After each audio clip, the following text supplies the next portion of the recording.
Hi there. Thank you very much for playing The Beginner's Guide. My name is Davey Wreden. I wrote the Stanley Parable, and while that game tells a pretty absurd story, today I'm going to tell you about a series of events that happened between 2008 and 2011. We're going to look at the games made by a friend of mine named Coda. Now, these games mean a lot to me. I met Coda in early 2009 at a time when I was really struggling with some personal stuff, and his work pointed me in a very powerful direction. I found it to be a good reference point for the kinds of creative works that I wanted to make. So just to start you off, this is, I think, the first game he ever made. It's a level for Counter-Strike. You can walk around here, by the way. And mostly it's just Coda learning the basics of building a 3D environment. But what I like is that even though he starts from the simple aesthetic of a desert town, he then scatters these colorful abstract blobs and impossible floating crates around the level. And of course, it destroys the illusion that this actually is a desert town, and instead this level becomes a kind of calling card from its creator. It's like a reminder that this video game was constructed by a real person. And it kind of makes you wonder, what was going through his head as he was building this? This is what I like about all of Coda's games. I mean, not that they're all fascinating as games, but that they are all going to give us access to their creator. I want us to see past the games themselves. I want to get to know who this human being really is. And that's exactly what we're going to do here. So, it's 2008, Coda starts making these games, and he never releases any of them. He doesn't put them onto the internet, he just makes them and then immediately abandons them, and they sit on his computer forever. And I think he really understood this image of himself as a recluse. At one point, he jokingly renamed his computer's recycling bin to Important Games Folder. So, you know, this was just how he worked. He tended to crank them out one after the other without even really pausing to try to understand what he had just made, until suddenly one day, he just stopped. In 2011, that was it. He made his last game, and then he hasn't made another one since. And that's why I've taken this opportunity to gather all of his work together, is because I find his games powerful and interesting, and I'd like this collection to reach him, to maybe encourage him to start creating again.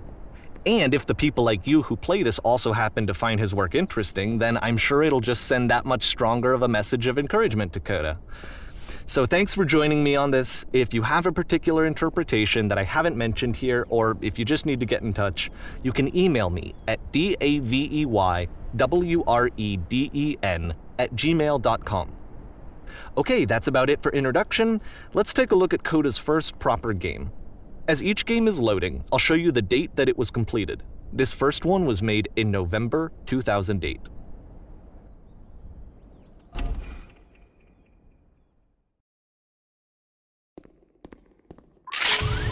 Warning. Whisper machine active. Shift destruction imminent. This game is called Escape from Whisper, and it's one of the more generic games you'll see from Coda.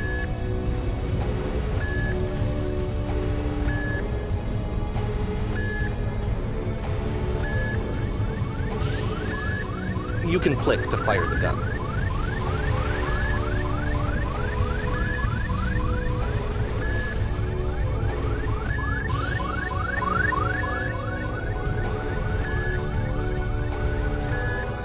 Security call breached. Hostile alien life form inbound. It kinda looks like this game was abandoned mid-development. For instance, you have this gun, which you'd think would indicate that there are supposed to be monsters or enemies somewhere, but then clearly there are no enemies anywhere. You can't even reload the gun when you run out of bullets. But ultimately we don't really know. Maybe Coda thought that actually it was complete the way that it is.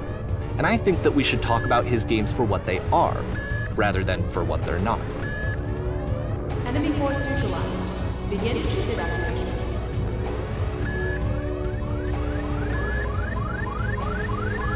I love how you can see the bottom of the universe from this room.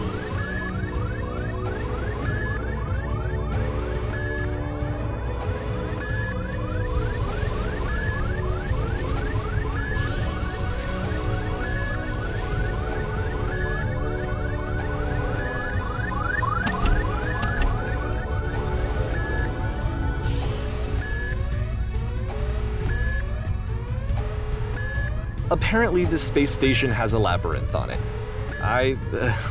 Sure, I don't know. There's really no reason for it that I've ever been able to discern, so in the interest of time, I'm just gonna skip you on past it.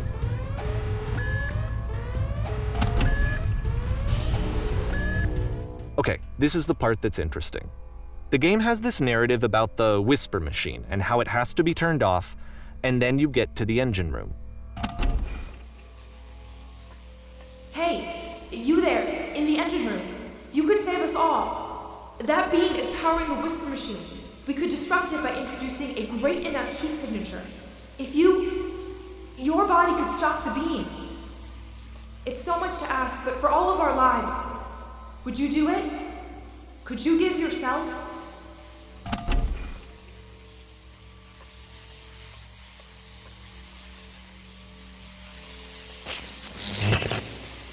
Let me pause here for a second.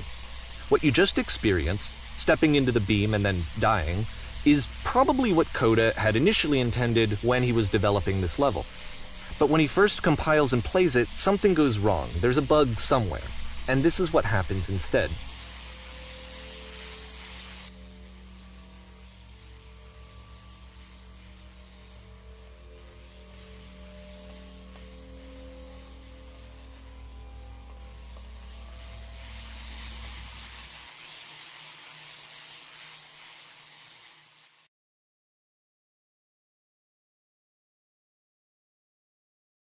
The beam causes you to start floating. And this is an important moment for him. Because yes, this is technically a glitch, but Coda identifies something human about it, like how small it makes you feel in the face of this larger chaotic system. Or this floating could be the afterlife, a peaceful place, juxtaposed against all of the hysteria that you've just had to traverse. I don't even know. I have no idea what he was thinking, but what's clear is that after making this, something lodges itself in his brain. He wants to do more of these really weird and experimental designs. So he stops work on this and moves on to a stream of tiny little games that go in all sorts of directions. Let's go ahead and take a look at the first game he made after leaving this one behind.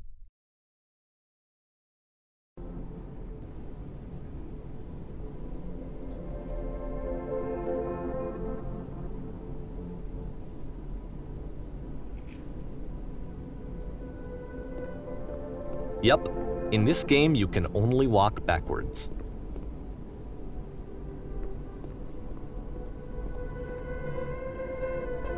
So it's a short and relatively minimalist experiment combining motion and narrative.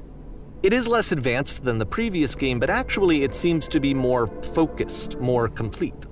Coda's trying to give it a unique voice rather than simply basing it on a pre-existing trope.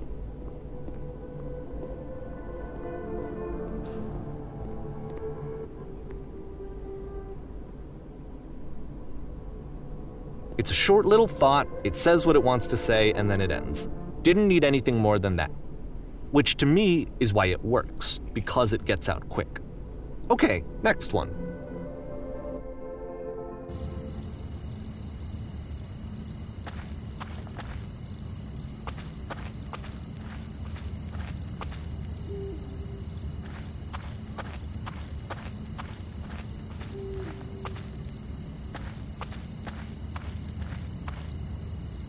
And that's it. Okay, the meaning of this game won't be clear just yet. Please be patient with me for a few more games, and I promise you'll see what makes it interesting.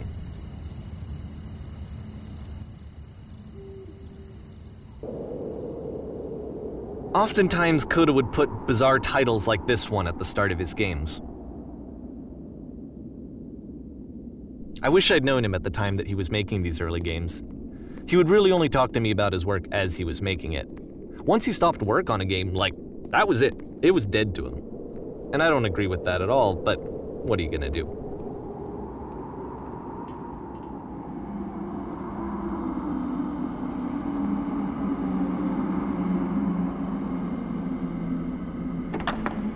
Once you've been slowed to an absolute crawl, the door at the top of the stairs opens. So why, if Coda's not showing these games to anyone, why bother opening the door at all? Well, to show you, I'm modifying the game here so that when you press enter, it'll bring you back up to full speed so you can enter the door for yourself.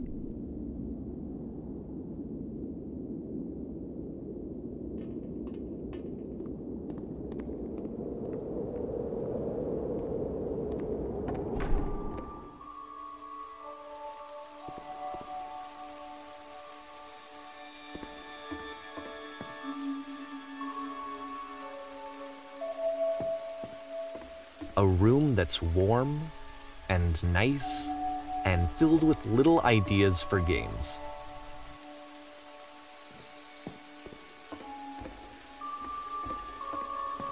Coda would often tell me that he didn't mind if people thought of him as cold or distant.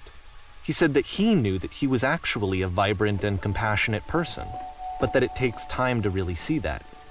It can be a very slow climb to get there.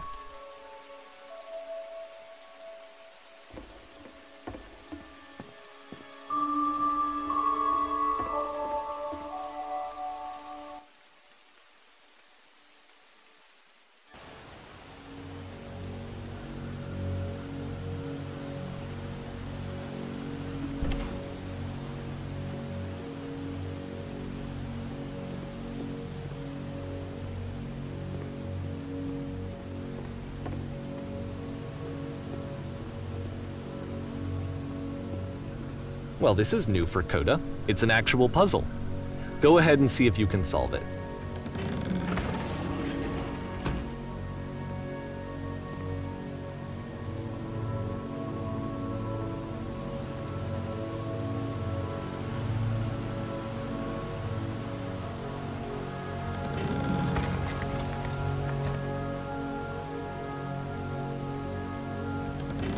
Don't forget that solution, because we're going to see this puzzle again soon. We're going to see it a lot.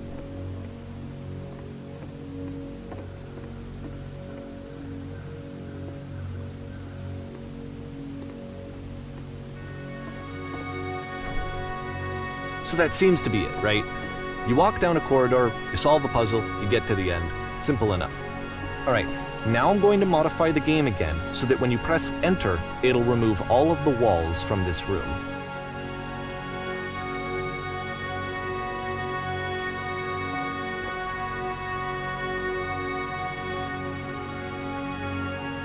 How about that? There was more to it than we had any way of knowing. I actually find it funny that this game comes after the stairs game, since they essentially convey the opposite idea. So, in the stairs game, a dull exterior concealed a rich interior. And then, in this level, a dull interior hides this fantastic outer world. Either way, I think that the point is the same, is that most of the time you don't get to know what you're missing, or even that you're missing anything. That's not your role as a player. So if your role here is not to understand, then what is it?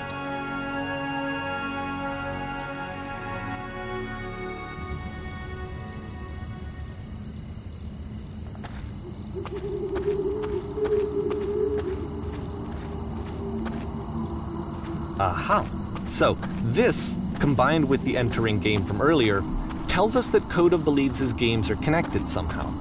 It could even be that the stairs game and the puzzle game are literally connected in between this and the entering game. There's a bigger picture that all of his games are meant to play a role in, some larger meaning that we won't be able to grasp until we've seen all of them. And once we have, we can step back and start to understand what exactly that bigger picture is.